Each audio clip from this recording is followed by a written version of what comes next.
Welcome to Enchanted Globe Tales, where glass-blown dreams and fey enchantments collide across a fantasy realm. If this story of destined souls and winter magic enchants you, please like and subscribe for more magical adventures and share your thoughts in the comments below. Now, follow the mysterious footprints in the snow as they lead to wonders beyond imagination. Winter's Enchanted Glass by Hazel Quinn. The first snowfall of December arrived precisely at midnight, blanketing the sleepy town of Aspen Grove in silent white. Elara Winters stood at her workshop window, watching crystalline flakes dance in the glow of street lamps. As the town's most skilled glassblower, winter had always been her season of inspiration, but lately her creations felt hollow, beautiful, but lacking the magic that had once made them special.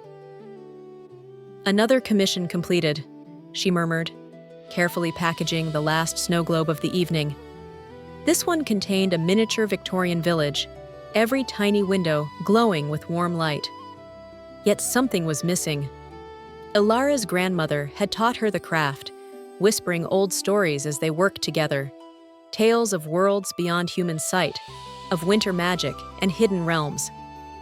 "There's magic in your hands," grandmother would say. "You see what others cannot." As a child, Elara believed. As an adult, she'd convinced herself they were merely fanciful stories to encourage creativity. Yet tonight, with the winter solstice approaching, something stirred in her blood. A restlessness she couldn't name. When she finally closed her shop near midnight, fresh snow had erased all traces of the day. Elara hesitated at her usual turning, then impulsively headed toward the old forest preserve instead. The full moon illuminated her path, casting blue shadows across untouched snow. "What am I doing?" she wondered aloud, her breath clouding before her. Yet she continued, following what looked strangely like footprints that appeared just ahead of her steps, delicate impressions that seemed to glimmer in the moonlight. The forest grew denser, ancient oaks and pines standing sentinel. Elara was about to turn back when she noticed a faint glow between the trees. Following it, she came to an abrupt halt at the edge of a clearing that hadn't existed in these woods before. She observed crystal towers rising impossibly high, gleaming beneath the midnight sky. Between them stretched a market unlike anything in the human world, stalls crafted of ice and silver, wares glittering with their own inner light, and the merchants had wings that shimmered with blue-white radiance. "The Winter Fae," she whispered, her grandmother's stories flooding back. "They're real!" Drawn forward as if in a dream, Elara moved among the market stalls. Fae with skin in shades of blue, silver, and violet regarded her curiously. Some shrank back, while others moved forward with interest. They traded in items of liquid starlight, flowers bloomed from frost, and instruments that played themselves. Elara itched to capture this vision in glass.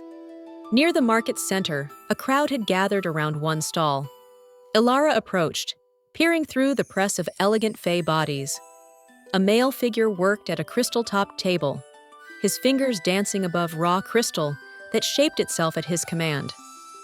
With each gesture, the material flowed like water, hardening into exquisite sculptures that captured light and refracted it into rainbows. He looked up suddenly, as if sensing her gaze, and Elara froze. His eyes were the impossible blue of Arctic ice, set in a face of otherworldly beauty. Silver-white hair fell past his shoulders, and though he appeared youthful, something ancient lived in his expression. As their gaze met, a visible spark seemed to jump between them, a recognition that defied explanation. "A mortal," someone whispered nearby. "She has the sight," another replied. The sculptor stood, his audience parting before him as he approached Elara. He moved with fluid grace, his midnight blue robes shimmering with embedded stars. "You shouldn't be here," he said, his voice like crystal chimes. "The Solstice market is not for humans." "Yet I see it," Elara replied, finding courage from down within. as my grandmother did before me. His look shifted with interest. A bloodline with the site is rare. He studied her face. What brings you to our realm? Cited one. I followed footprints in the snow, she admitted. They led me here. His appearance flickered. Surprise, perhaps curiosity. I am Thorne, Prince of the Winter Court and Keeper of Crystal Memories. He gestured toward his stall. And you are? Elara Winters. I'm a glassblower. She hesitated. I make snow globes. His lips curved. Worlds captured in glass? Perhaps not so different from my work. Would you care to see it more closely? Before she could respond, a commotion erupted nearby. A Fae merchant was arguing loudly with a customer, pointing accusingly at damaged merchandise. Excuse me, Thorne said. As prince, I must attend to this dispute. As he moved away, Elara approached his work table, marveling at the sculptures. Each captured a moment of winter perfection, a snowflake infinitely magnified, a frozen waterfall, a sleeping fox curled in a crystal den. At the table's center stood his crowning achievement, an intricate palace of ice and crystal, with tiny figures visible through windows, living their miniature lives. Unable to resist, Elara reached out, wanting to feel the craftsmanship. Her fingers had barely brushed the palace spire when it happened, a resonating crack that silenced the entire market. The crystal palace fractured, splinters shooting outward. One sliced her palm, drawing blood that dripped onto the broken creation. The market went deadly silent. Thorne returned at a run, his face transitioning from shock to dismay. What have you done? He whispered. That was the memory palace. It contained 5 centuries of winter celebrations. Elara stared in horror at the shattered crystal. I'm sorry, I didn't know. Silence! The command came from behind Thorne as the crowd parted to admit a regal figure. Taller than the rest, with antlers crowning a head of flowing silver hair, this Fae emanated power that made the air crackle. A human has destroyed a sacred memory crystal. This violation cannot stand. Elder Morosco, Thorne bowed slightly. It was clearly an accident. She has the sight, which makes her touching of our sacred artifacts more grievous, not less. The elder's gaze fell upon Elara, cold as midwinter. You claim to create worlds in glass, mortal? Elara swallowed hard. I'm a glassblower. I make snow globes. The elder looked at her thoughtfully. Then, by our ancient laws, you shall replace what you have destroyed. Create for us a vessel to hold the memories that were lost. A globe of your making that can contain winter magic without shattering.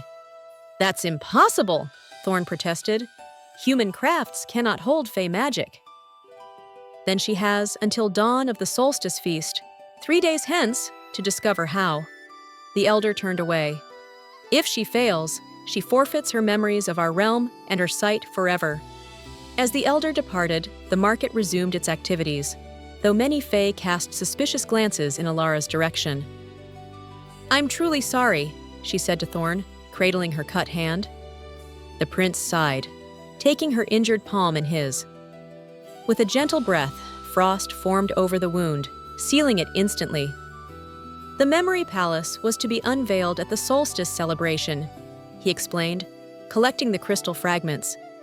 It contained the essence of 5 centuries of winter joy, the first snowfalls, the festival lights, the children's laughter. Can it be repaired? Elara asked. No, but the memories might be preserved if we can create a suitable vessel. He studied her thoughtfully.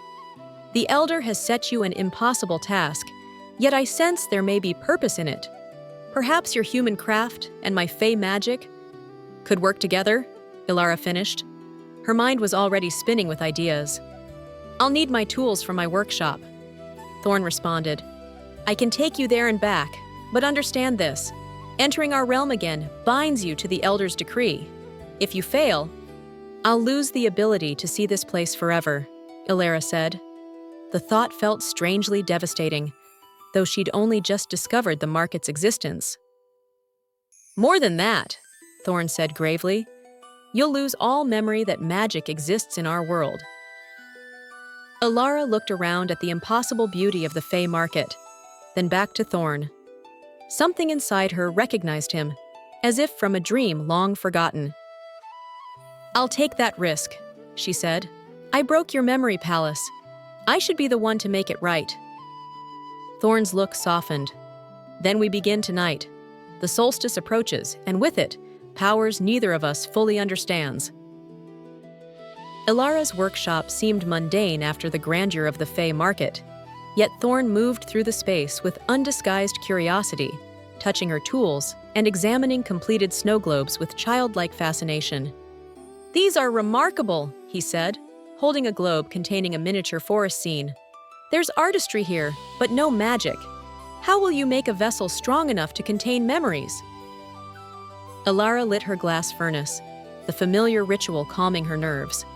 My grandmother always said there was magic in our family's glass. I never believed her, but now you're not so sure, Thorne finished. He approached, watching her select rods of clear glass. Your blood holds traces of Fae lineage, very distant but present. It's why you have the sight. Elara nearly dropped the glass rod. I'm part Fae? Many humans have a drop or two of the old blood, though it usually fades within generations. He touched a completed snow globe, tracing its curve. It explains your talent with creating these miniature worlds. You've been working magic all along, just not recognizing it as such. The revelation sent Elara's mind spinning. Had her grandmother known? Was this why she'd always insisted Elara would see things others couldn't?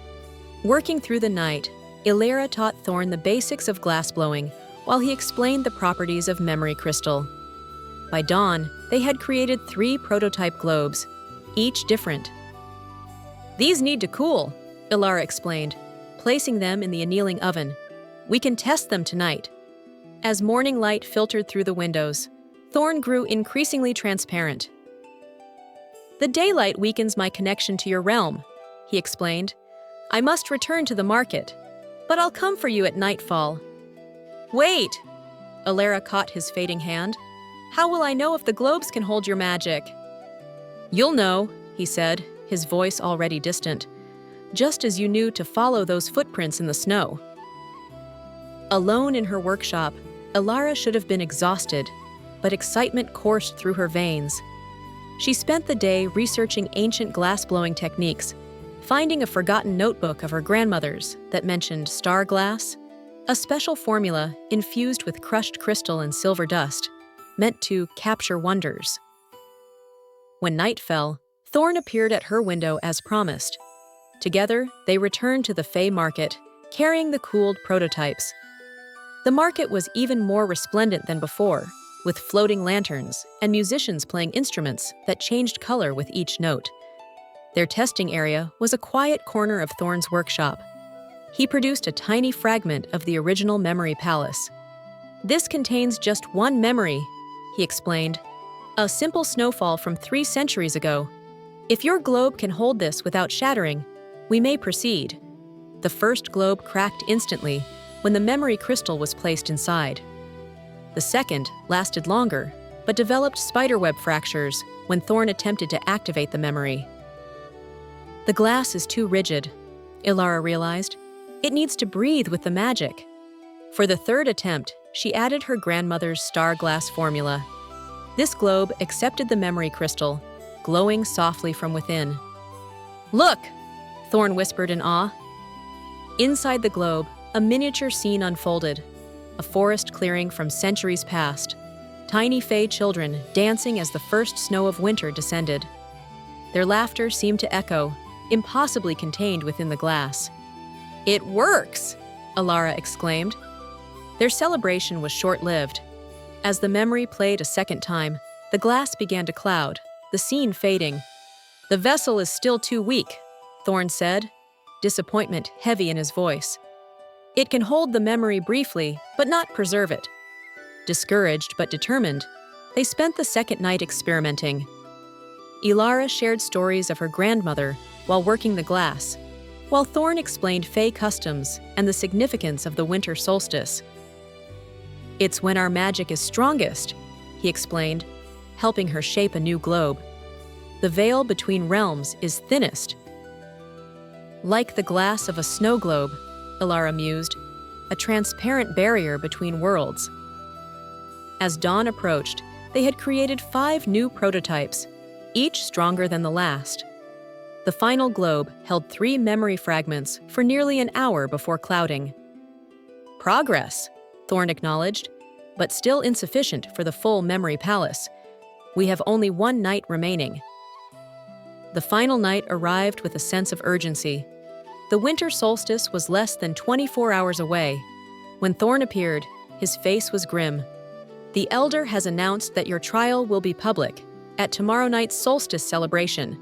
All the winter court will witness your success, or failure." Elara's hands trembled as she prepared the glass-blowing pipes. "I remembered recently that my grandmother once said that to bind magic to an object, something precious must be freely given. What if that's what we're missing?" Thorne considered this. "In Fae crafting, we sometimes use essence, a drop of life force, to bind powerful enchantments." "That's it!" Elara exclaimed. "When I cut my hand on the memory palace, my blood touched it. What if we need both Fae and human essence to create a vessel strong enough to bridge our worlds?" A troubled look crossed Thorne's face. Giving essence is not done lightly. It creates a permanent connection between the giver and the creation. "We've tried everything else," Elara said. "I'm willing if you are." Unspoken thoughts passed between them, a recognition that had been building since their first meeting. Working with flawless synchronicity, they created a final globe, its glass infused with Elara's grandmother's star-glass formula. As the globe took shape, Elara felt a strange certainty guiding her hands. The glass responded differently, flowing like water, capturing light in ways that defied physical laws. When the basic form was complete, Thorne produced a sliver of crystal. "This is royal memory crystal from my own lineage. It's stronger than what we've used before." With solemn ceremony, he pricked his finger with the crystal's edge, allowing a drop of quicksilver blood to fall into the molten glass. Elara did the same, her red human blood swirling with his silver, creating unexpected patterns of frost and flame within the glass. As they completed the globe, the extraordinary happened. The glass began to sing, a high, clear note that resonated through the workshop. Inside the cooling sphere, tiny lights danced like captive stars. "It's working," Thorne whispered. "The vessel is accepting the magic." When the globe was completely cool, they placed it in a velvet pouch. Dawn was approaching, and with it, Thorne's temporary banishment from the human world. "Tonight," he said, taking her hands in his, "you will present this to the Elder. Whatever happens, know that you've accomplished something unprecedented, a merging of Fae and human crafts." His form was already fading with the first light of dawn, but before he disappeared completely, he put it into her palm, a small crystal snowflake on a silver chain. "For protection," he said, his voice barely audible, "and perhaps more." Alone again, Elara clutched the necklace, a strange ache in her chest. In just 3 nights, Thorne had become important to her in ways she couldn't articulate. More than a collaborator, almost as if she'd known him before. The day passed in anxious preparation. Elara could barely eat, her thoughts consumed with the coming trial. When darkness fell on the solstice, she followed the now familiar path to the forest clearing, the precious snow globe carefully wrapped in her grandmother's scarf. The winter market had transformed for the solstice celebration. Crystalline archways draped with icicle lights created avenues between stalls. Music flowed from unseen sources, and Fae of all descriptions mingled in their finest attire. At the market's center, a great circle had been cleared, with the Elder seated on a throne of ice. Thorne waited at the clearing's edge, resplendent in formal regalia. Midnight blue, accented with silver stars, a delicate crown of ice crystals upon his brow. Despite his princely appearance, anxiety showed in his countenance. "The entire court has gathered," he said quietly as she approached. "This has become somewhat of a spectacle. Are you ready?" Elara's heart hammered in her chest. "Will it work?" she whispered. "I don't know," he admitted. "But whatever happens, you've shown more courage than many Fae would in your position." With gentle guidance, Thorne led her to the center of the gathering. Conversations hushed as they approached, hundreds of otherworldly eyes turning to watch. Elder Morosco rose from his throne, antlers gleaming in the magical light. "The time of judgment has arrived. Mortal, have you created a vessel worthy of our memories?" Elara stepped forward, unwrapping the snowglobe with trembling hands. It glowed softly from within, the swirled patterns of their mingled blood visible in the glass. "I have created this with Prince Thorne," she said, her voice steadier than she felt. "A union of human craft and Fae magic." The elder's expression revealed nothing as he took the globe, examining it from all angles. "Interesting," he murmured. "I sense both your essences within." Without warning, he produced the fragments of the original memory palace, now gathered in a silver bowl.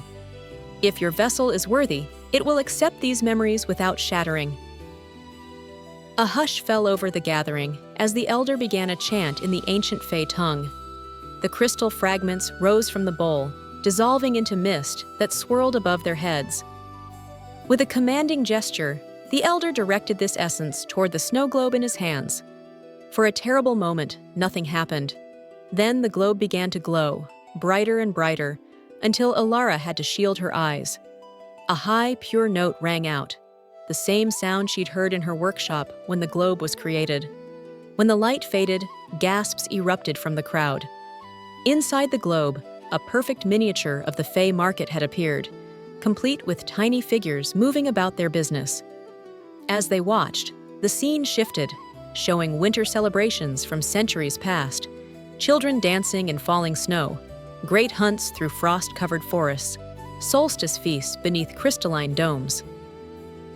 "Extraordinary," the elder breathed, genuine amazement in his voice. "The memories live again, but transformed. This is not mere preservation.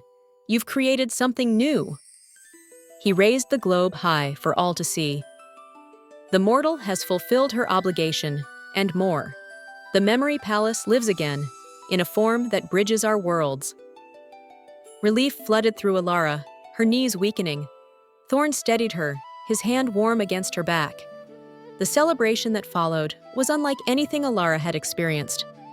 The Fae, initially suspicious, now welcomed her with curiosity and respect. She danced to music that changed color in the air, tasted beverages that shifted flavor with each sip, and watched performances that defied physical laws. Through it all, Thorne remained at her side, their success creating a bond that transcended their differences. Yet, as midnight approached, the solstice's peak, Elara noticed a shadow cross his features. "What's wrong?" she asked as they stepped away from the revelry. "We succeeded. The globe works perfectly." Thorne led her to a quiet alcove beneath crystalline trees. "There's something I haven't told you," he said, his voice low. "It's about our creation." "The essence we contributed," Elara guessed. "It did more than empower the globe, didn't it?" he acknowledged grimly. "When Fae and human essence combine, it creates a binding, a permanent connection between the contributors." "Is that bad?" she asked, uncertain of his concern. "It's unprecedented," he corrected.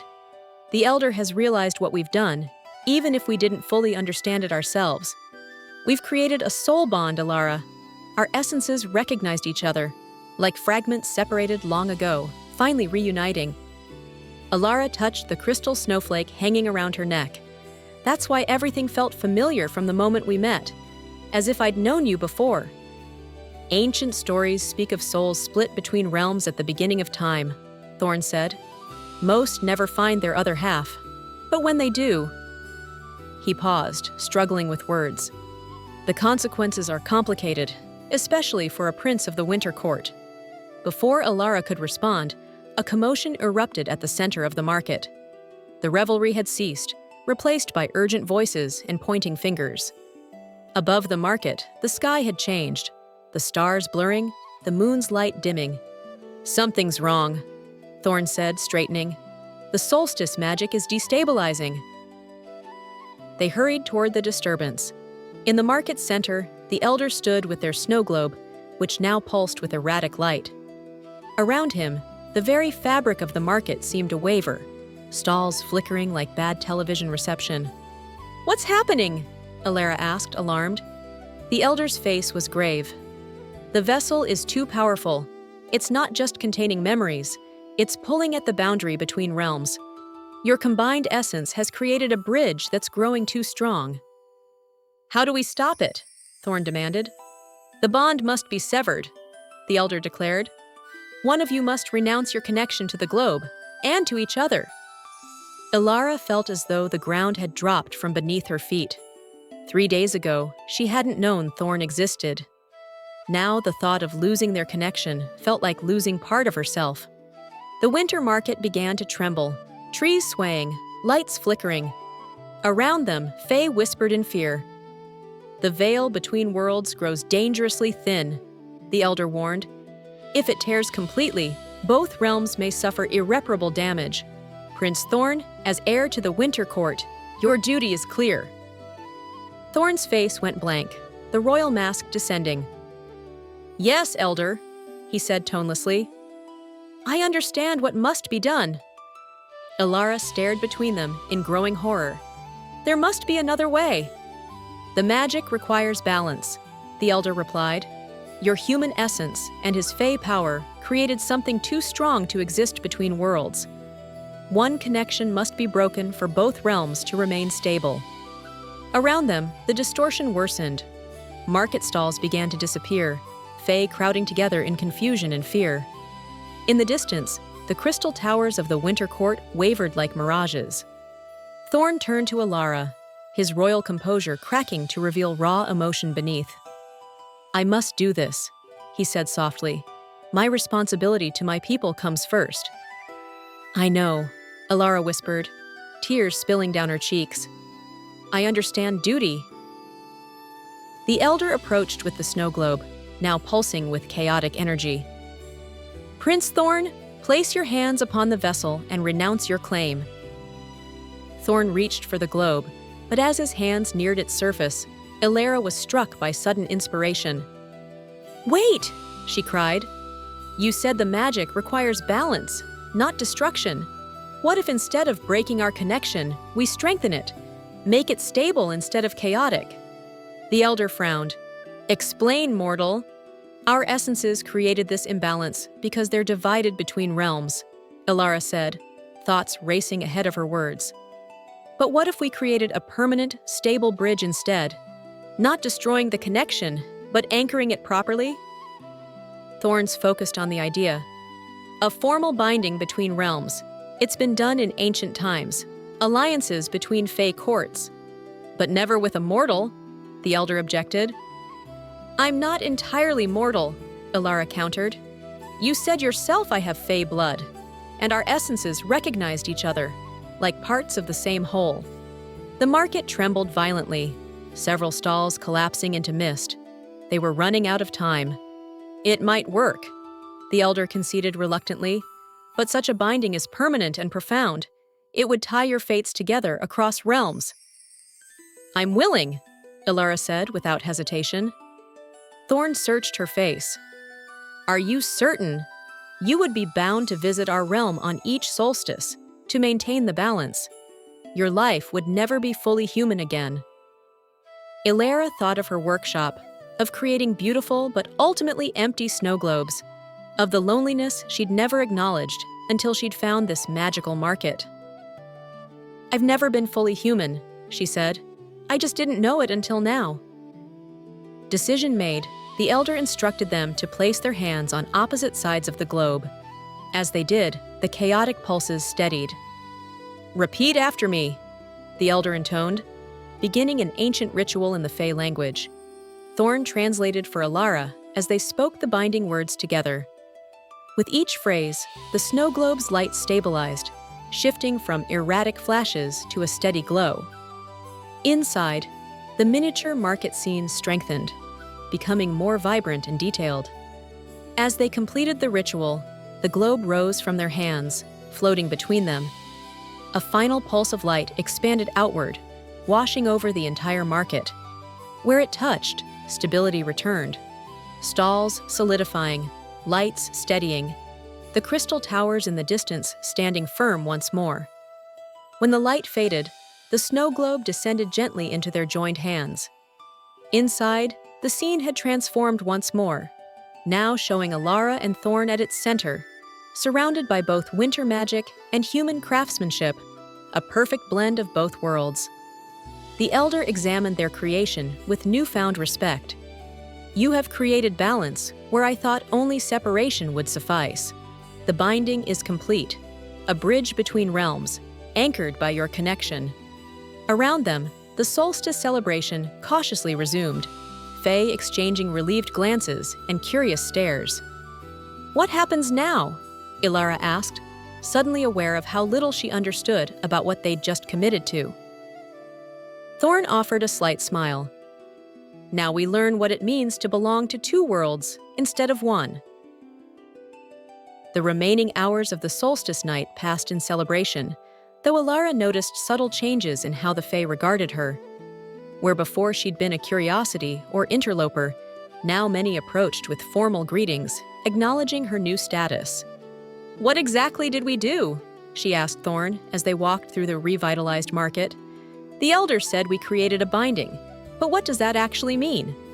Thorne guided her toward a quieter area where refreshments were being served.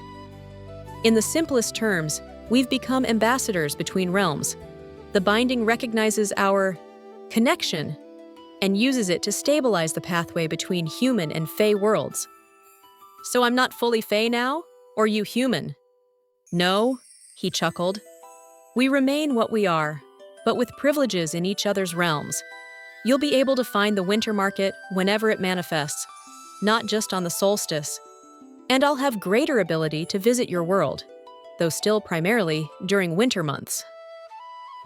A tall Fae with frost-blue skin approached, bowing formally to Thorne, and then, to Elara's surprise, to her as well.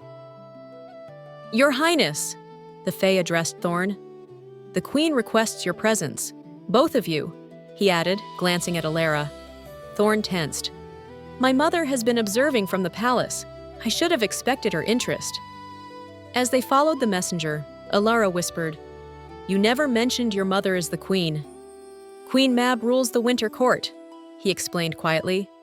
I am her youngest son, though most likely to inherit due to my crystal crafting abilities. She can be formidable.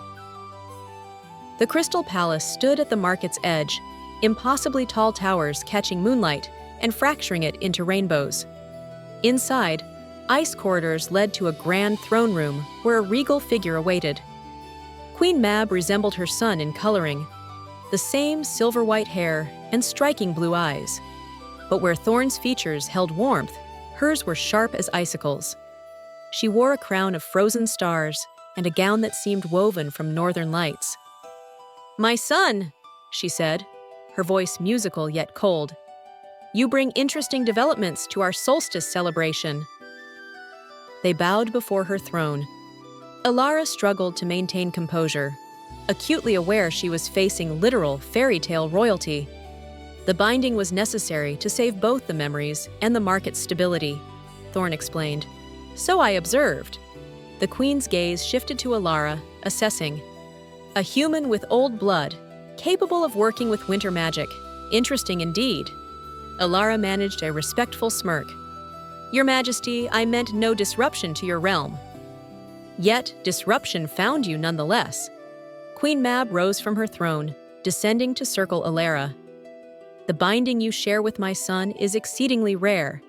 The last recorded instance was 3,000 years ago. I don't fully understand what it means, Elara admitted. Few would. The Queen stopped before her.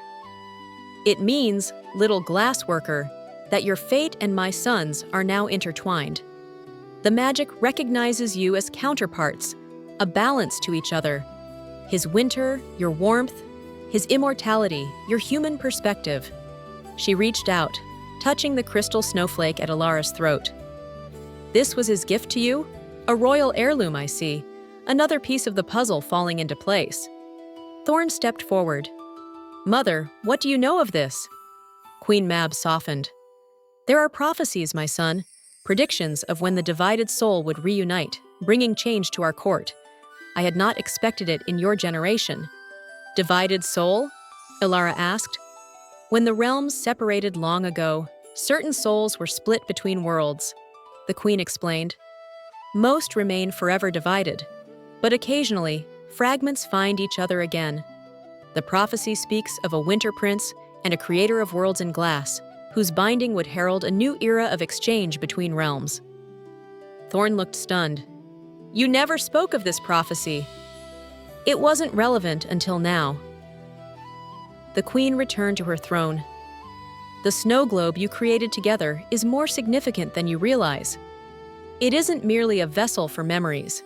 It's a permanent anchor between worlds, allowing more reliable passage than we've had in centuries. She gestured, and servants brought forward an ornate silver and ice pedestal. It should be properly displayed. When the solstice ends and our market returns to the winter realm, this globe will maintain a tether to the human world. Carefully, Thorne placed their creation on the pedestal. The globe seemed to pulse once in recognition, the miniature scene inside shifting to show both the market and Elara's workshop, connected by a path of light. There will be adjustments, the queen continued. Treaties to establish, boundaries to define. The council will want assurances this new connection won't endanger either realm. And my role in this? Elara asked, finding her voice. You will be recognized as friend of the Winter Court and keeper of the passage, Queen Mab declared. Your workshop becomes a waypoint between worlds. During the winter months, our people may seek you out for trade and diplomatic purposes. The implications were staggering. Elara's simple life as a glassblower was transforming before her into something magical and complex. The night wanes, the queen noted. The solstice will end with the dawn, and our market must return to the winter realm. You should both be present for the transition. As they left the palace, Elara's head spun with everything she'd learned. This is overwhelming, she whispered to Thorne. Yesterday, I was just a glassblower. Now, I'm apparently part of some ancient prophecy and a diplomatic liaison to the Fae realm. Thorne squeezed her hand reassuringly. If it helps, I'm equally surprised. Royal education includes many histories and prophecies, but this particular one was never mentioned. Do you think your mother kept it from you deliberately? He considered this as they walked. Perhaps. Or perhaps she didn't believe it would manifest in our lifetime. The Fae take a long view of prophecies. They often take centuries to unfold. The market was beginning to wind down, Fae merchants packing their wares as dawn approached. At the central clearing, Elder Morosco awaited with several members of the council. It is time, the elder announced when they arrived. The binding must complete its first cycle as our realm withdraws. He instructed them to stand on either side of their snow globe, which had been moved to the clearing. Around them, Fae gathered to witness the transition. As the first hint of dawn lightened the eastern sky, the elder began a chant, joined by the council members. The market around them began to shimmer, buildings and stalls becoming translucent. What's happening? Elara whispered, alarmed. The market is returning to the winter realm, Thorne explained. Don't be afraid. Our binding ensures you won't be stranded or forgotten.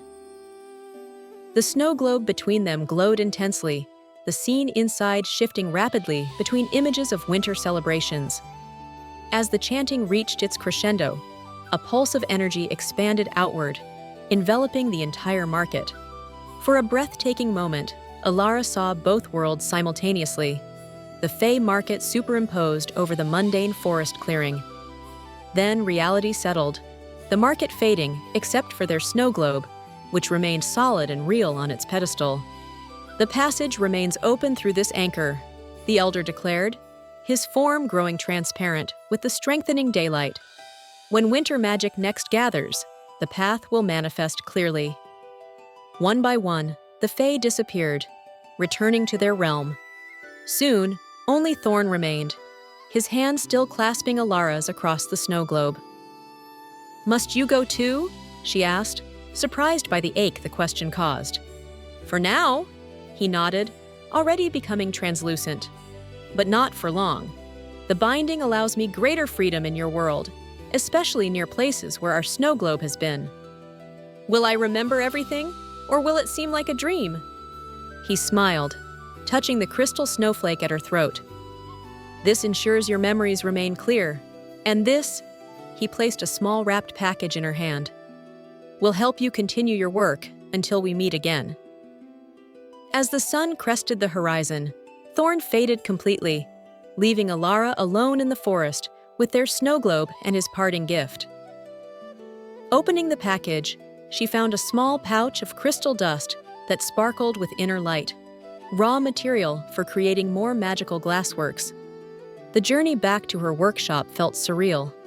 Aspen Grove was awakening to a normal winter morning, residents completely unaware of the magical market that had existed alongside them, or the momentous binding that had occurred. In her workshop, Elara placed the snow globe on her work table and sat before it, watching the scenes shift within. Memories of winter celebrations spanning centuries, occasionally showing glimpses of Thorne or herself as if the globe recognized its creators. "What now?" she whispered to the empty room. As if in answer, the globe scene settled on an image of her workshop transformed. Designs for new creations incorporating Fae crystal, sketches of snow globes that could serve as smaller passageways, preparations for visitors from the winter court. Inspiration flooded through her. Taking out her grandmother's journal, Elara began making notes, sketching designs, planning for a future she could never have imagined 3 days ago. The weeks that followed brought gradual but profound changes. Elara's work evolved, each new snow globe containing a hint of winter magic from Thorne's crystal dust. Word spread among collectors about her enchanted creations that somehow captured more than mere glass should hold. Her first Fae visitor arrived during a snowstorm in early January, a merchant seeking to trade rare crystals for human crafts. More followed, always arriving during snowfall or midnight, when the boundary between worlds was naturally thinner. Thorne himself appeared on the first full moon after the solstice, materializing in her workshop as she worked. Their reunion confirmed what both had felt during the solstice. Their connection was no diplomatic convenience, but something deeper, a recognition that transcended their different natures.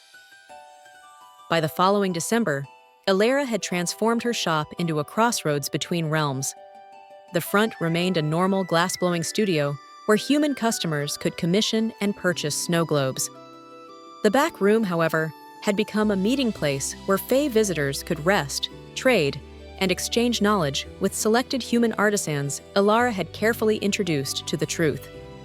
As the anniversary of their first meeting approached, Elara completed her most ambitious creation yet, a set of 7 snow globes designed to be placed in different locations, creating a network of stable passageways between the realms. On the winter solstice night, the winter market returned to the forest clearing, more resplendent than ever. Fae and trusted humans mingled freely, trading stories and crafts. At the market's center, Queen Mab herself presided over a ceremony formally recognizing the new era of exchange. Elara stood beside Thorne, watching their two worlds begin to reconnect after centuries of separation. Their original snow globe, displayed proudly on its pedestal, seemed to glow with approval. "Did you ever imagine this outcome when you followed those footprints in the snow?" Thorne asked, his fingers intertwined with hers. Elara shook her head, smiling. "Never, but I wouldn't change a moment of it." Around them, winter magic swirled in visible currents of light, strongest where they stood together. Inside their snow globe, the miniature scene shifted once more, showing not just memories of the past, but possibilities of the future. A bridge between worlds, built from glass and magic, and the undeniable connection of souls that had once been divided, but were now, at last, beautifully whole. As the solstice celebration continued around them, snow began to fall, both inside their enchanted globe and in the world beyond, sealing their bond in the silent, perfect language of winter.